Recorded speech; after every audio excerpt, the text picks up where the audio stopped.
Well, ZZZ devs just dropped a Season 3 Outlook, which is the title, so we will get to see and hear some things that will definitely be happening probably in 2.8, as well as 3.0, and probably some of 3.x as well. Anyway, let's go. Our powers, or the legacy of Helios Academy, will finally make an appearance in the form of an etheric other named Pyrrhus, which, like any other agent, will support us in combat. Along with this, we'll obviously learn a lot more about past events about Helios Academy, thanks to some familiar faces and brand new ones as well. ROSCAELIFER, a Bangbu utopia above Eridu, ruled by Lady Sunbringer, will be our destination in Season 3's story. We'll be going there at the invitation of Valina and Norma, who I'm sure people remember. This place has been mentioned before by those two, as well as back in the 2.5 story briefly in the Hollow when we were with Ye Shangguang. They say it is supposed to be a random summer afternoon vibe where you can do absolutely anything. Relax with your Bangbu buddies and friends, have some snacks, have a laugh, have a good time. It feels very tranquil, they also say. It feels nice and warm. They provide some very interesting concept art of Bangbu in this utopia. And look, you can even see Billy there, it looks like. Definitely interesting. They look much more humanoid, even with some height as well. Even has some vehicle concept art as well. The double-decker bus and a cab, even some Bangbu public charging stations, some unique ones at that. Almost thought that was a toilet for a second. You can definitely feel the mixture of Bangbu and human cultures here, judging just by that public charging station. It looks a lot more like something people would use, not for charging obviously, but maybe you get the point. And funnily enough, as I just watched further recording this, there's the mention of the toilets in the Ballet Twins. So, similar concept indeed. The inspiration is, as they say, carried from there. That's funny. I'm interested. I say that way too much, don't I? They want to keep ROSCAELIFER as a familiar environment, but fresh as well, like many new areas in many places. And hopefully we'll be able to spot some familiar sights, objects, and the like in this place.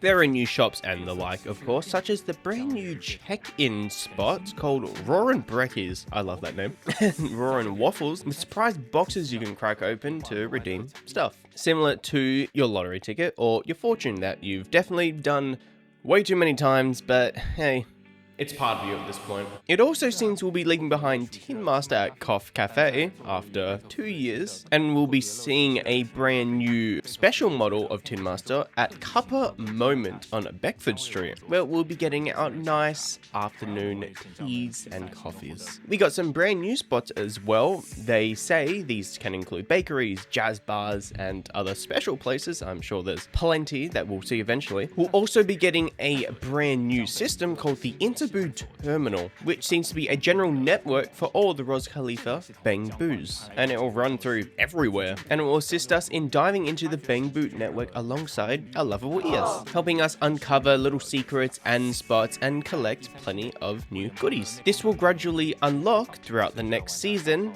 as our Interboo account levels up. It will also be our new avenue, acting as a portal for progress and rewards as we learn more about the new destination. There'll also be a brand new permanent Bangbu themed game mode that kicks off with an unexpected accident. Doing various tasks and such will unlock us a secret base. That's their words. I don't know what it means, but cool. As is probably obvious and no one really has to be told, there will be plenty of new areas, monsters, and mechanics, just like we had with the start of Season 2. I wonder if it will be akin to something like Miasma. There will be a new special environment phenomenon called Singularity Leakage, warping the fabric of space in a small localized area. I do like those sorts of concepts, so that definitely interests me. They say they're intricate pathways and shifting mechanisms, bringing a brand new experience in both exploration and combat. There will be plenty of corrupted beings, such as ethereals, of course. It wouldn't be a hollow or warp space without them, of course. Our mega awesome hacking skills as Fathom will also come in handy quite a bit in these new areas, which will be definitely cool to see, as it doesn't seem to be been using them quite a bit last year, but also in general. So it'll be nice to pair with EOS and do some neat things, such as reaching new secret areas and using new tools. After we master the etheric other that was previously mentioned, Heroes, we will seemingly unlock more special tools to use during our exploration and travels. When it comes to brand new combat and mechanics, it seems in 2.8 we'll be getting a sneak peek at the new Wind attribute with a new boss. Another anomaly boss, but a brand new attribute indeed. It will trigger a brand new Vortex effect, and agents that we'll eventually get to see will showcase this Vortex effect, so be ready to see that in a couple weeks. It seems based on feedback about Rupture's integration into the game, we'll be seeing a lot more possibilities regarding combat strategies and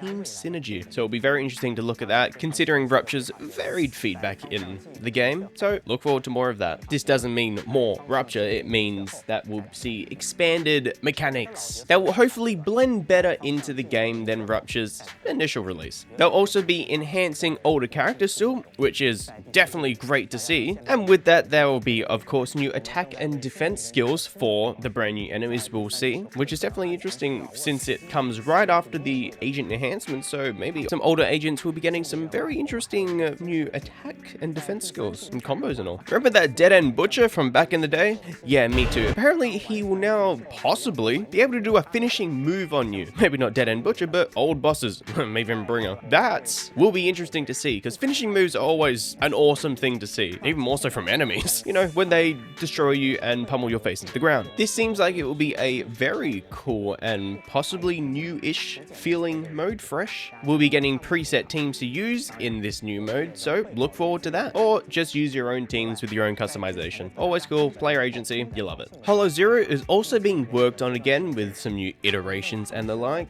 with them building some immersive framework for each stage experience to integrate it with the resource loop that we see already outside of Hollow Zero. There'll be some new enemy units and skills to face, along with more gameplay strategies and the reels. Their words, not mine. We'll see this in Season 3. In terms of events, they want to keep rolling out interesting gameplay that captures that fun, relaxing city life, like this hot pot event. I mean, I enjoyed it. It was fun. It was a bit fresh. It was also simple, and I like little things like that. In Season 3, more immersive events like that hot pot event seem to be added to the schedule. On top of that, there will be some more casual gameplay modes that will allow you to just relax a little. Oh, wait, there's the camera event, and we all love the photo taking, don't we? That was a nice photo. Love that. In the upcoming summer/winter event, depending on where you are, we'll get to experience how gameplay naturally becomes part of the narrative, seemingly, to set the atmosphere with raw emotions. Season 3 will feature more emphasis on combat gameplay, maybe in events and outside of events too. They have heard plenty of times how we love interesting combo things such as photos and combat, so they'll keep expanding on these aspects with combat as the foundation and allow us to do even more fancy things like those combos. In terms of optimizations, coming up in 2.8, we'll see a polychrome guide, and it'll be able to help us keep track of resources and progress quickly. On top of mentioning the anniversary is indeed coming, it also seems they'll be doing some structure related things for this next year's narrative. So with the start of Season 3, version 3.0, we'll apparently get some new breathing room to freely explore ROSCAELIFER as we will. We'll be able to do whatever we want, soak in the sights, alongside Valina, Norma, and other characters. But with then 3.1, we'll get our first big narrative climax for 3.x, with some nice commemorative rewards, seemingly. Does that mean the anniversary is in 3.1 or 3.0? We'll find out soon enough. This major climax will let us witness a turning point in ROSCAELIFER's fate. In 2.8, as we try to track down Ramil's whereabouts to get that Wenjin back, we'll also seemingly uncover more clues about Helios Academy and our new etheric other ability that we'll get in Season 3. So tune in to the program on the 24th. Bye bye. And that's a little look at some upcoming things in both 2.8 and 3.0 plus 3.x. A bit of a weird form I did this in. It's probably a bit over the place in terms of cutting and that, but oh well. Thanks for watching. Leave a like, sub if you feel like it. They're all free. I'm doing, you know, a lot of different stuff, or trying to, because some other stuff doesn't work, has worked. Oh well, I'm rambling. If you like what you see, be sure to comment literally anything, because why the hell not? Thanks. You're awesome. Bye.